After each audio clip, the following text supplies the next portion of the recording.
Bom dia, amigas! Vamos de atualização na leitura de Os Miseráveis. Não tivemos, assim, tantas atualizações nesse primeiro sprint. Vemos, porém, que já se passaram cerca de 8, 9 anos desde o último acontecimento, né? De Cosette e Jean Valjean lá no convento. Agora que é nos apresentado, né, uma criança, não é citado o nome dele, mas uma criança de rua, né, mas que ao contrário das outras, né, possuía pai, possuía mãe, né, sabia onde eles moravam, só que o pai não queria saber dele e a mãe não o amava. Só que dentro, assim, de um período mais ou menos de 3 em 3 meses, ele acabava sentindo falta da família e acabava indo, né, visitá-los. Os pais dessa criança moravam naquele casarão, lembram? Que Jean Valjean e Cosette moravam até que Javert apareceu do nada e houve aquela fuga.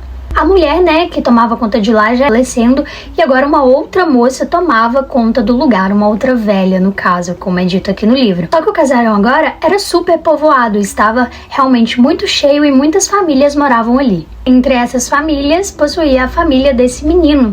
Ele possuía 2 irmãs, a qual a mãe amava muito, muito mesmo. E por um momento, gente, eu até cogitei que seria o Thénardier. Eu não sei se eu cheguei a comentar com vocês, mas naquela época em que Cosette foi, né, resgatada ali por Jean Valjean, daquela família, a mulher, né, do senhor Thénardier, ela acabara, né, de ter uma criança e era o menino, e ela não gostava da criança, o menino chorava a noite toda e ela nem se importava. Então eu achei muita coincidência, assim, sabe, os fatos, principalmente por esse período longo, né, de 8 anos que se passou aí na história.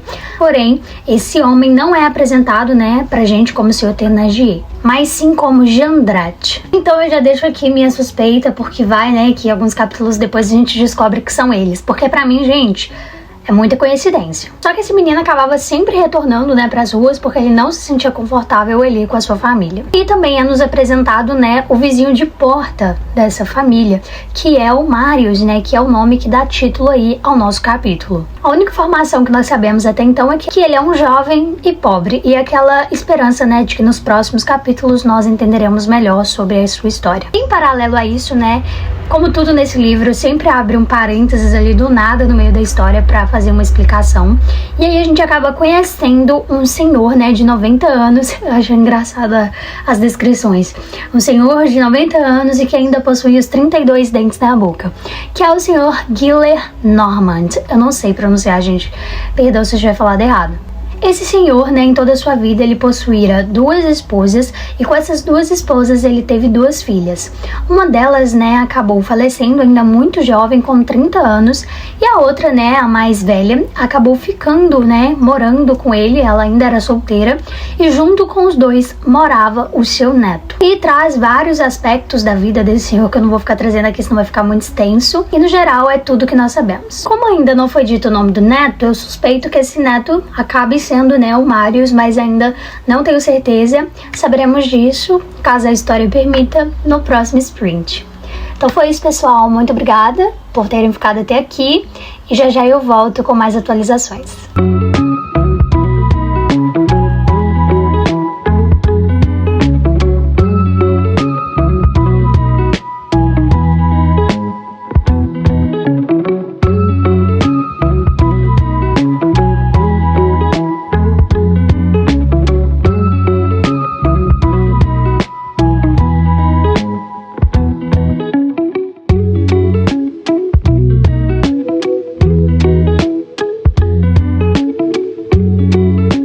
Boa tarde, vamos, gente, para um resumo desse segundo sprint, que foi maravilhoso e tá parecendo uma novela e eu estou adorando. Vocês lembram, né, sobre a Batalha de Waterloo, que eu disse que não fazia nenhum sentido aquilo, mas o único acontecimento ali, que agora, né, lendo aqui eu me recordei, faz total sentido para a continuidade dessa história. E eu vou contar para vocês. No finalzinho ali da narrativa, né, contando todos aqueles detalhes realmente desnecessários sobre a batalha, há um encontro de 2 homens. Um que parecia estar morto e um outro, né, que estava passando por ali.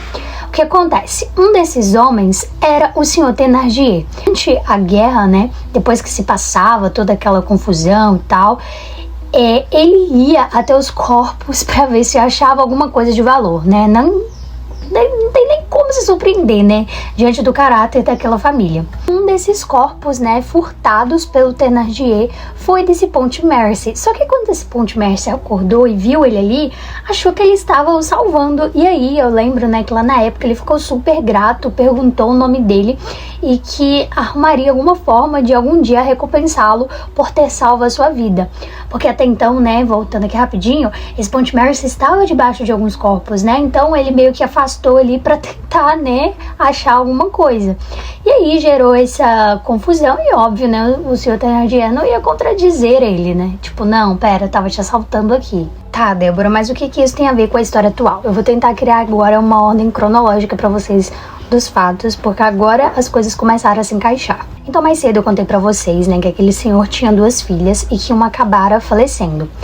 Essa moça que faleceu era casada com o Pontmercy e eles tiveram juntos o Marius. O Marius, né, é o nosso garoto aqui central, o tema central desse terceiro livro. Por questões políticas, né, essa batalha, por exemplo, de Waterloo, era realmente, né, questões políticas ali, eram 2 países se enfrentando. E aí, esse senhor não suportava o genro por ele ter participado dessa guerra. E por isso, quando a filha acabou falecendo, ele pediu para que o neto viesse morar com ele, porque senão ele o deserdaria. E pensando, né, na condição do filho, o Pontmercy acaba, né, cedendo e deixando o filho ser criado por ele. Marius nunca soube nada sobre o pai, então ele acabou crescendo não amando, né, não nutrindo nenhum sentimento, porque ele até então pensara, né, que o pai o havia abandonado. Então ele cresce e até então aqui na história ele tem 17 anos, já terminou o colégio e está fazendo faculdade de Direito. Só que um dia, quando ele chega em casa, o avô dele estava lendo uma carta e disse que ele precisava ir ver o seu pai. No primeiro momento ele fica em choque, tipo, como assim ver meu pai? Eu nunca vi ele, né? Mas ele acaba indo porque parece que o pai dele estava doente e ele precisava vê-lo o quanto antes. Então, no dia seguinte ele viaja, né, para a cidade do pai dele, só que ele acaba chegando tarde demais. O pai dele falecera. Só que antes disso, o pai dele deixou uma carta falando que durante a batalha ele recebeu um título de barão e que agora ele estava passando para o filho esse título. E no finalzinho da carta ele diz que um homem o salvara na guerra. Quem seria esse homem? Sim, o senhor Thénardier. E aí ele pede para que o filho fizesse o que fosse possível, o que fosse de melhor para esse homem que o salvara. Ai, meus amigos. Marius então retorna para sua cidade e depois de passar alguns dias ele vai à missa, né, com a sua tia, que era um hábito que ela possuía, levava ele. E aí, né, em determinado momento ele acaba sentando até sem perceber em uma poltrona, sabe, de veludo. E aí um senhor chega e fala, esse é o meu lugar. E ele era tesoureiro da igreja, né. Ele pega e pede desculpa e sai. Ao findar da missa, né, esse senhor vai até ele e pede desculpas, tipo, eu preciso te explicar porque eu posso ter parecido mesquinho, né, te tirando ali da cadeira, mas tem um motivo muito especial pelo qual eu não poderia deixar com que você se sentasse ali. E aí ele conta a história de que um homem, a cada 2 a 3 meses, vinha e se sentava ali, exatamente naquela cadeira, para poder ver de longe, né, o seu filho, já que por desavenças, né, familiares, ele foi, né, retirado da presença do filho, foi preciso que os dois se separassem, mas que ele o amava muito e ele chorava vendo a criança porque ele não podia se aproximar, mas não podia de forma alguma interagir com ele. E aí ele conta, né, que esse homem participara da guerra de Waterloo e Marius começa a perceber, né, as semelhanças das histórias e aí pergunta se o nome desse moço era Pontmercy. E ele fala que sim. Ele fala, era meu pai. E ele começa a ficar, tipo, em choque. Tipo, meu pai não me abandonou. Teve outras causas, né, por trás disso. Né, temos Marius retornando para casa e no dia seguinte pedindo ao avô 3 dias, porque ele combinara, né, uma caça com os amigos. Ia precisar ficar distante, né, durante um período. E o avô diz, 4 dias, pode ir tranquilo. E ele até brinca, né, com a filha, deve estar de algum namorico. E aí, meus amigos, tá igual a novela. Esse negócio tá ficando, maluco. Eu só estou inconformada que os Thénardier, de alguma forma, vão ser beneficiados em algum momento dessa história. E para isso eu não estou preparada. E então foi isso, pessoal. Vamos ao paginômetro, né? Eu iniciei o dia na página 636 e consegui finalizar na 672, totalizando essa quantidade de páginas aqui, que eu acredito que é a mesma de ontem.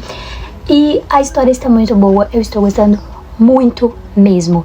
E como sempre, vou deixar no próximo takezinho aqui pra vocês o nosso progresso pelo Scooby, né? Que é muito legal ver por lá também a questão de porcentagem. E a gente está quase em 50%. Eu estou muito empolgada. Muito obrigada por terem assistido até aqui. Se vocês gostaram, deixa o like aqui embaixo. Comentem sobre as novas atualizações, o que vocês estão achando, se vocês também estão empolgados com os novos acontecimentos. Não esqueça também de me seguir nas outras redes sociais, que por lá eu sempre mostro mais, né, do meu dia a dia, então vocês também conseguem ficar mais pertinho de mim por lá. E é isso, um beijão e até amanhã.